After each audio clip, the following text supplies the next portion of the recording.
The majority of the S&P 500 was down last week, with in fact Nvidia one of the few up nearly 3%, and we can see over the last month it has been very strong, up double digits 14%, whilst the rest of the semiconductor industry has been down in the red.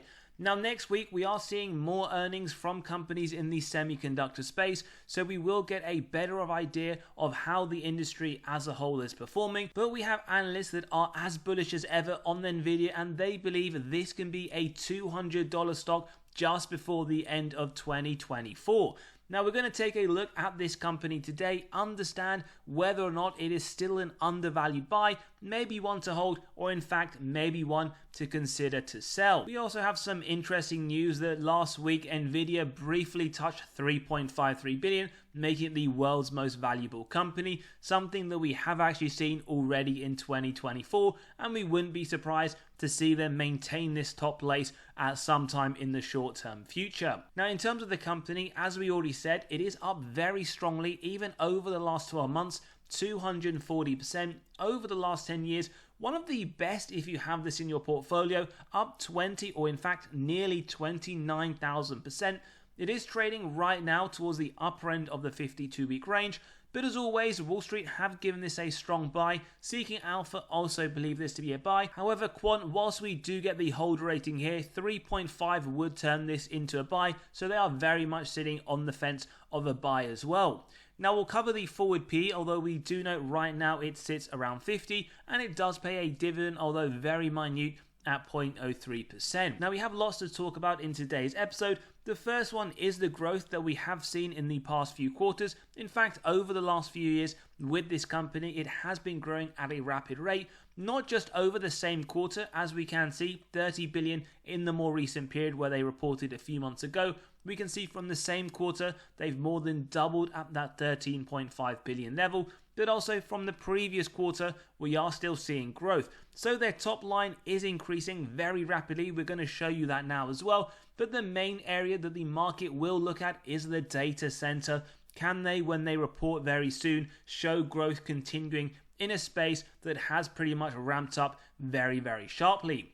Now, as we can see, they continue to also beat analyst targets. It's not just their revenue that they're managing to increase over the longer term, but we're also seeing their red line, their bottom line, net income keep the pace as well. And what we also want to talk about today is that this is a company, very high quality, not just increasing their top line, but also their gross margin and their net margin, which is very, very important. We also want to mention Tesla in today's episode. I'm sure if you did watch that We Robot event that they had a few weeks ago, they introduced a few different products. We have the Cybercab, as well as a mention of their Tesla Optimus robots, and why we believe this is really going to help Nvidia. Well, as we have seen, we'll come to show you as well, Elon Musk, he has been buying a lot of chips from Nvidia, and also interestingly, he does believe this new robot is going to in fact fold the laundry, cook, clean, teach children, and he believes this will help the valuation of Tesla on itself up to around 25 trillion. So imagine if they're buying significant number of chips to help with all of these new products that they're coming out. They believe the market cap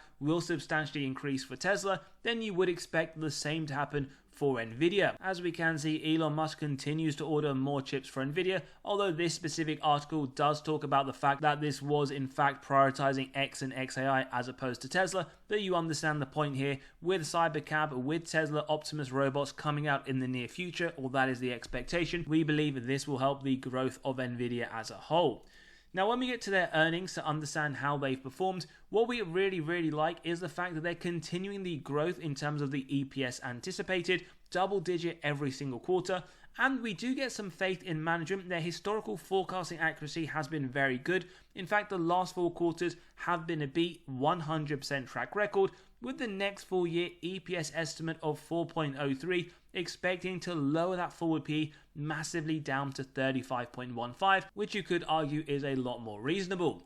Now, we also want to talk about a few different things they have in production. Now, Blackwell is expected to release in 2024. We also have Blackwell Ultra, which is in the pipeline for 2025, and for the next 2 years, Rubin as well as Rubin Ultra. And if anything is to go by in terms of the demand, the backlog that Jensen and Nvidia have as a whole, then we anticipate these models as well to fly off and for them to likely struggling to keep up with that initial demand that they have seen from Blackwell. Now let's run through very quickly some of their metrics. Now we'll just touch upon their dividend. Whilst very small, does look to be very safe. We're going to discuss a few models, and if you didn't hear, they did increase in May this year that dividend by 150%. Now, dividend safety score, very safe, ultimately meaning a dividend cut for Nvidia is highly unlikely. And what we noticed when looking at the key metrics from the latest recession, 07-09, there was no dividend, so no comparative data, but they did have below average growth, negative 35%, with the S&P negative 12, and they also trailed the S&P negative 78, S&P itself negative 55. Now, dividend growth, bear in mind, it isn't their main focus in terms of capital allocation. 1% on average over the last 5 years, 7% over the last 10. As we can see, before the 150% increase, it was pretty much flat over the last few years. Therefore, whilst we have now 1 year of an increase that will come from the 150%, they have been paying a dividend for the last 10 years without a reduction. Now, based on the forward P, when we do zoom in over the last 12 months, we actually notice, whilst this may take you by surprise, that Nvidia for the large part has been trading at an undervaluation space. Right now, though, we do see it enter the blue tunnel, which is effectively the fair price, and right now sitting at the midpoint, so you could argue reasonable valuation. But remember, we are going to run it through our own valuation model towards the end of the episode. Now, typically on this channel, we look at dividend yield theory. Tells us a company is undervalued when the current yield sits above the 5-year average. However, with Nvidia, this isn't their main focus, so we will ignore it for today's episode, but we'll draw your attention to the forward P. Right now at 42.1, it does sit pretty much, you could argue, in line with the 5-year average, so that is a reasonable valuation signal. We do, however, note it sits much higher than the overall information technology, but remember, this company we do believe deserves a premium. How much of a premium? We will get to that when we come to our own intrinsic value price and margin of safety. Now, free cash flow in general is what we highlight on the channel. Earnings is susceptible to manipulation by management through accounting. Very quickly, because we're not fussed about the dividend, below 50% is what we want to see for semiconductors, and we notice it has been decreasing over the last 10 years, 1% in 24, expected 1% over the next 12 months. As you can see, if they really wanted to, they could continue to increase that dividend at a very rapid rate, not something right now they have focus on. Free cash flow has been increasing over the longer term, although we do see the sharpest increase just over the last few years. And look at this, over the next 12 months, this is expected to more than triple from the 2024 position. When we get to sales growth, we can see the very large increases, especially over the nearer term, 126% in 2024, triple digit again on a trailing 12-month basis, near the 200% mark. And when we do zoom out, looking at over the last 10 years, this company has more than 10 times from 5 billion in 2015 to 61 in 2024. Just look at the trailing 12 month, nearing that 100 billion to their top line. Very, very impressive. Now, shares outstanding, we want companies that return excess cash through those share buybacks. We've noticed they've done a bit of everything, issuing shares, diluting your position, and in fact buying back shares. But overall, it has increased from 22.5 billion to 24.9. We did hear, though, in their latest quarter, they are issuing a share buyback program, and they do expect this to continue to the end of the year at a minimum. ROIC, we want 10% or more, or 12% for semiconductors. Give us faith, management are able to effectively allocate their capital, looking very strong consistently, but over the last year, massive jump to 61%. On a trailing 12-month basis, 87%, looking absolutely phenomenal, one of the best we have seen on this channel. Now, margins, remember we briefly touched upon on the episode today. We want to see companies that increase their top line, but also their margins. We get that here above the minimums, and efficiency going from 16% to 54%, even higher on a trailing 12-month at 62%. Free cash flow margin as well, looking absolutely phenomenal. 45% in 2024, 49% on a trailing 12-month basis. A free cash flow machine, one we do expect to continue over the longer term. Net debt to EBITDA, now this metric essentially correlates to balance sheet strength, dividend safety. Below 1.5 is what we want, that is what we get. This shows us it wouldn't even take this company 1 day to pay off all of its debt net of cash on hand. Absolutely phenomenal, and expected over the next 12 months. So lots to love in terms of the high quality metrics, and we also want to flag that we release one free weekly article every single Monday morning to your inbox, where we cover what's gone in the market over the last few days, as well as severely undervalued companies that we believe deserve your attention. So click on the pinned comment below, sign up, and you can read straight away. You'll also be able to gain access to 36 undervalued stocks for the month of October, lots of information, the upside that Wall Street see over the next year, and we flag those that are in our portfolio for those that are interested. And for this month only, you can grab a copy of 22 undervalued stocks that Wall Street themselves believe have the most upside in the S&P 500. So as we said, click on the pinned comment below, sign up, and you can read straight away. We then move on to insider ownership that sits around 4.23%. There's around 1 billion worth of sales over the last year, and we can see in the more recent quarter around 36 million, in Q3 532, Q2 339, but the point here is pretty much every single quarter over the last few years, insiders have been selling shares, some quarters more than others. In terms of the more recent one though, we see the director on the 9th of October, as well as in fact on the 3rd of October, sell in total around 280,000 shares. What we notice, quite a significant amount, in totality around 35 million. Whether or not though you believe this is a bearish signal, information is here, transparency is there. We would personally say though it isn't. They do sell for many reasons, personal and financial. Now in terms of institutions, well 65% ownership, we see around 10.5 billion worth of sales over the last year, but institutions love this company. They've been buying a lot more, 275 billion, and we also notice in the more recent quarter of Q2, they continue to buy more. So overall, institutions do love this company, not just in the more recent Q3 quarter, but also over the last year.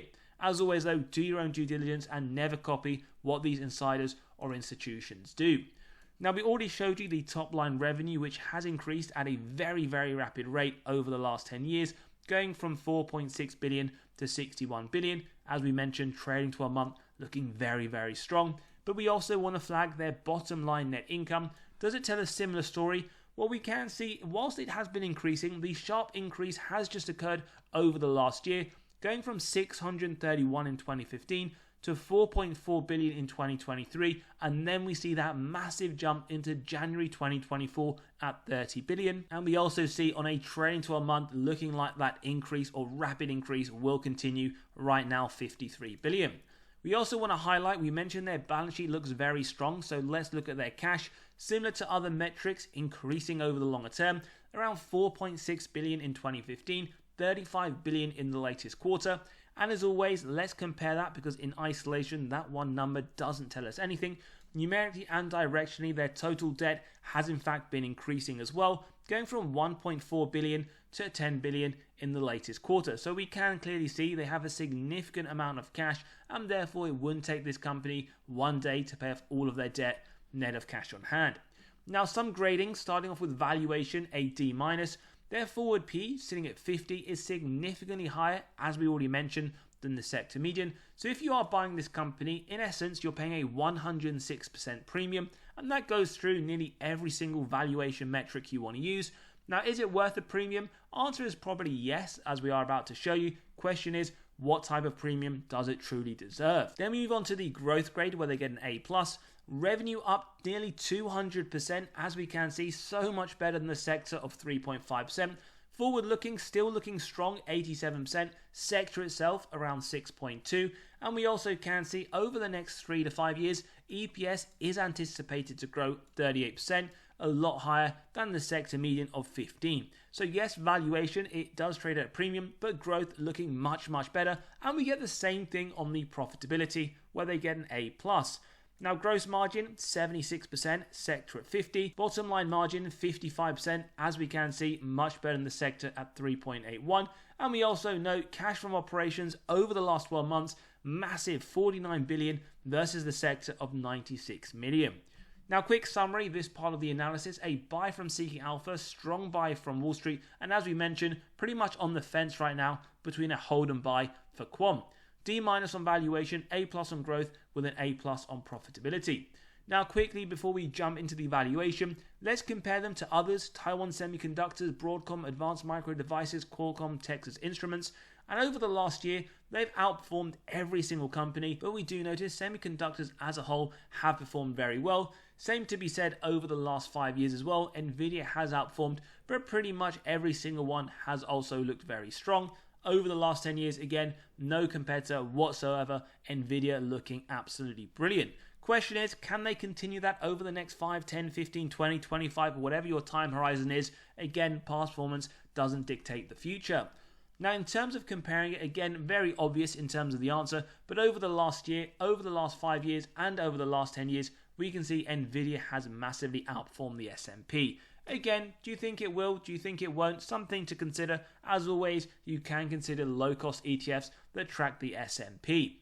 Now we're going to jump into our valuation model. Before we do though, we just want to flag an article that we do like to come to, and this is one from Bloomberg where in 2023 they stated they believe this market is going to increase at 42% year on year over the next 10 years.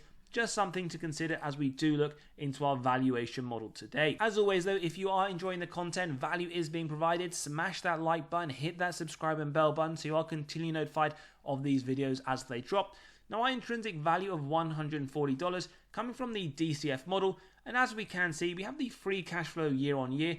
The growth rate over the last 10 years, 94%, over the last 5 years, 135%, and today we've gone for 30%, which we do see as the medium rate.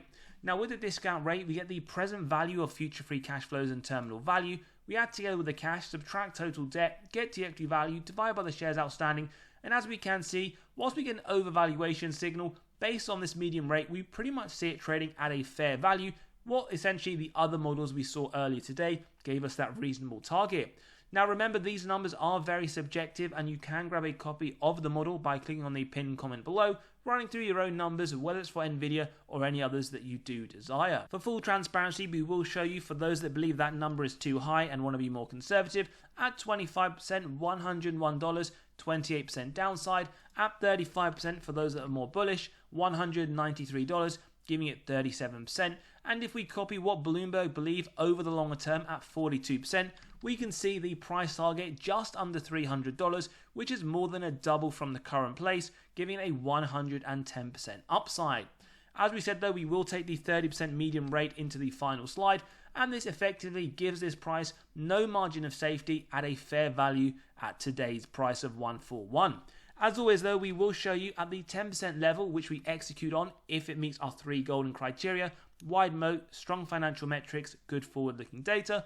It would be an acceptable buy at 126, just to show you at 15, 120, at 20%, 112, 25% around 105, but as we can see in today's episode, no margin of safety, trading at its fair price. In terms of Wall Street though, their price target is $155. They see upside of 10% over the next year, but we have other analysts like Forbes who do see this hitting around $200. And as always, give us your thoughts in the comments below.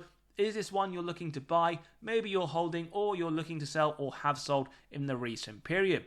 If you enjoyed today's episode, smash that like button, hit that subscribe and bell button so you are continually notified of these videos as they drop. Don't forget to sign up to the free weekly newsletter by clicking on the pinned comment below and joining us in the Patreon where we do talk about our weekly buys and sells. As always, have a great day and we'll see you all on the next one.